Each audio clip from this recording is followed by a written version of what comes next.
पहले ना जन्मे थे और ऐसा भी ना सोच के हम आगे जन्म ना होगा, अर्थात हमारी पहले भी जन्म मृत्यु थी, आगे भी होगी, और वर्तमान में हम जन्मे हैं तो मृत्यु होगी ही होगी। फिर गीता जी अध्याय नंबर 4 के श्लोक 5 और 9 में कहा है कि अर्जुन तेरे और मेरे बहुत जन्म हो चुके हैं, तू नहीं जानता, मैं जानता हूँ, मेरे जन्म और कर्म अलौकिक है। अब कर्म तो इसके अलौकिक है। श्री कृष्ण जी में प्रवेश करके महाभारत का युद्ध करवा दिया और गीता का ज्ञान दे दिया, स्वयं सामने आता नहीं। गीता जी अध्याय नंबर 7 के श्लोक 24 और 25 में ये कहता है कि मैं अपने योग माया से छुपा रहता हूँ, मैं किसी के समक्ष नहीं आता अपने वास्तविक रूप में। और ये मूर्ख जन समुदाय, ये सैनिक मुझे कृष्ण मान रहे होंगे, आई एम नॉट कृष्ण, मैं व्यक्ति रूप में नहीं प्रकट होता, मुझे अव्यक्त को ये व्यक्तिम आपनम मनन्ते, मुझे ये व्यक्ति रूप में कृष्ण मान रहे हैं, मैं कृष्ण नहीं हूँ, मैं इसके अंदर बोल रहा हूँ और अपनी योग माया से छुपा रहता हूँ। मैं कभी किसी के आगे देख मेरी हालत रूप से नहीं आता। इस प्रकार इसके कर्म अलौकिक है, जैसे कुछ के अंदर प्रवेश करके इसने मौज कर दी, मौज वो लेकर प्लेटफार्म खाना ला, दाढ़ी नहीं बनाओगे, दाढ़ी खा के बना लो, क्या दिक्कत है। गंधर्वों का नाश कर दिया, तेरा खाना भी बन गया, अभी दे दे गरम गरम। राजा के शरीर में प्रवेश करके ये काल इसने फिर सब गंधर्वों को मार डाला। सुखसार में पड़ा, सुखसार में लेटा भी करके इसने सुख भी तो दे रहा है, राक्षसों को मार डाला, हाँ। देवताओं के पक्ष में खड़ा होकर के।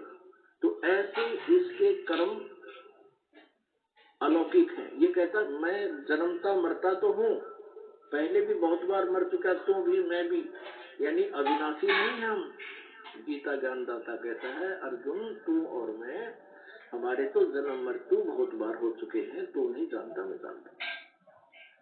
तो इसे सिद्ध हो गया कि इसकी साधना से जब ये स्वयं ही जन्म मृत्यु में है तो इसके साधक सदा के लिए जन्म मृत्यु से कैसे छूट सकते, संसार में कैसे नहीं आ सकते। अर्थात इसके साधक ब्रह्म तक के उपासक भी जन्म और मृत्यु में रहते हैं। इसका विशेष प्रमाण और दिया है।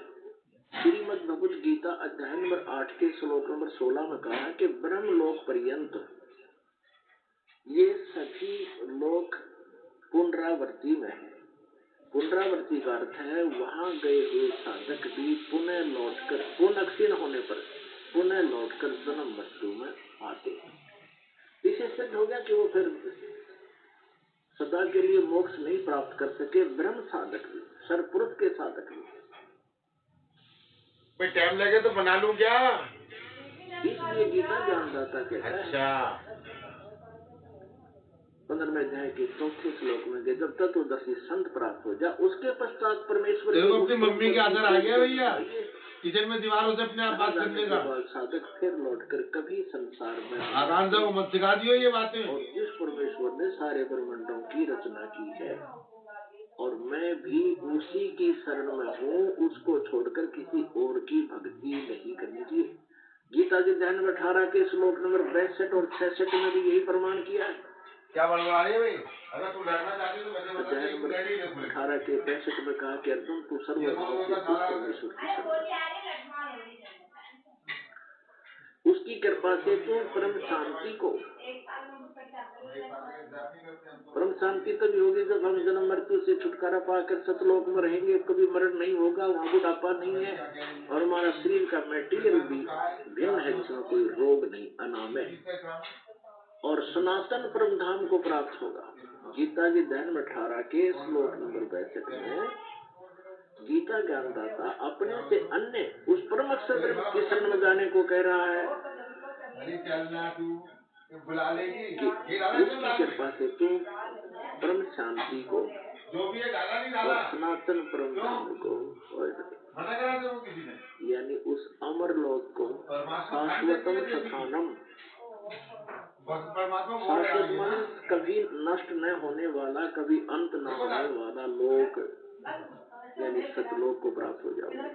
अब गीता जी के श्लोक नंबर 62 में इन्होंने फिर गड़बड़ कर दी, बड़े नसीबों से मिलता है सत्संग, अनुवाद कर दिया यहाँ पे अब इन्होंने यही सोच रखा था कि भगवान Shri Krishna is a supreme power, बड़े किस्मत वाले सुन पाते हैं सत्संग ये। हाँ, और भगवान श्री कृष्ण इज विष्णु, ये भी मानते दादी रहे। सत्संग सुन रही है देख। और फिर ये कहते रहे कि ये श्री कृष्ण अर्थात विष्णु जी ये मेरे बच्चे अभी नहीं होगा। जबकि ये स्वयं स्वीकार करते हैं कि हमारा तो जन्म और मृत्यु होता है। श्रीमद देवी भागवत तीसरे सकंद में गीता प्रेस गोरखपुर से प्रकाशित सचित्र मोटा टाइप के 123 पृष्ठ पर श्री विष्णु जी कहते हैं कि हे माता तुम शुद्ध स्वरूपा हो और ये सारा संसार तुम्हें से आपसे उद्भाषित हो रहा है। मैं शंकर और ब्रह्मा हम आपकी कृपा से विद्वान है। हमारा जन्म और मृत्यु होता है। आविर्भाव माने जन्म। हाँ, 2 रोटी बांधी हो तो सवेरे खाने को। छोले चावल बांध हम तो नासवान है। और श्री शंकर भगवान कहते हैं कि माता जब ब्रह्मा जी और विष्णु जी आपसे उत्पन्न हुए हैं तो उनके बाद उत्पन्न होने वाला मैं भी इसमें तरी वाली बांधना, दाल चावल भी डाल दो। हाँ, ज्यादा से छोले भी डाल दो। इस कारण से इन्होंने कि श्री कृष्ण जी को सुप्रीम गॉड मान रखा था, सुप्रीम पावर नहीं। श्री कृष्ण जी की सती थी केवल एक ब्रह्मांड में एक विभागीय मंत्री की है। ये सतोगुण विभाग के स्वामी है, प्रभु है विष्णु जी।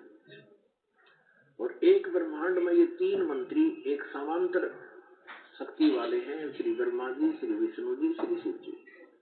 और ये एक विभाग के अधिपति हैं। रजगुण विभाग के ब्रह्मा जी, सतगुण विभाग के विष्णु जी, तमगुण विभाग के शंकर जी, शिव जी। और ये सर्वेश्वर नहीं है। इनका पिता जो है ये ब्रह्म है, इनका पिता है ब्रह्मा विष्णु में। इसका ये 21 ब्रह्मांड का स्वामी है, इससे अधिक नहीं है। उसका भी नाश होता है और इनका भी जन्म मृत्यु होता है।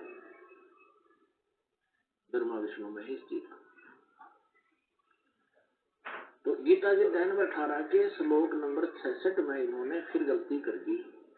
अब गीता ज्ञान दाता कह रहा है कि अर्जुन यदि तूने उस परम अक्षर ब्रह्म की शरण में जाना है और जन्म मृत्यु से सदा के लिए छुटकारा पाना है तो सर्वधर्मान परित्यज्यमाम, मेरे सतर की सभी पूजाओं को मुझ में छोड़ दे, मुझे दे दे। एकम शरणम वर्ज, एकम शरणम वर्ज, मेरे सतर की सभी पूजाएं मुझे छोड़, मुझे दे दे। एकम शरणम वर्ज, एकम माने जिसके समांतर दूसरा ना हो, अद्वितीय, सर्वशक्तिमान एकम। उस सर्वशक्तिमान की शरण में, परम अक्षर ब्रह्म की शरण में वर्ज माने जा। और इन्होंने अज्ञानतावश वर्ज का अर्थ कर रखा, मेरी शरण में आ जा।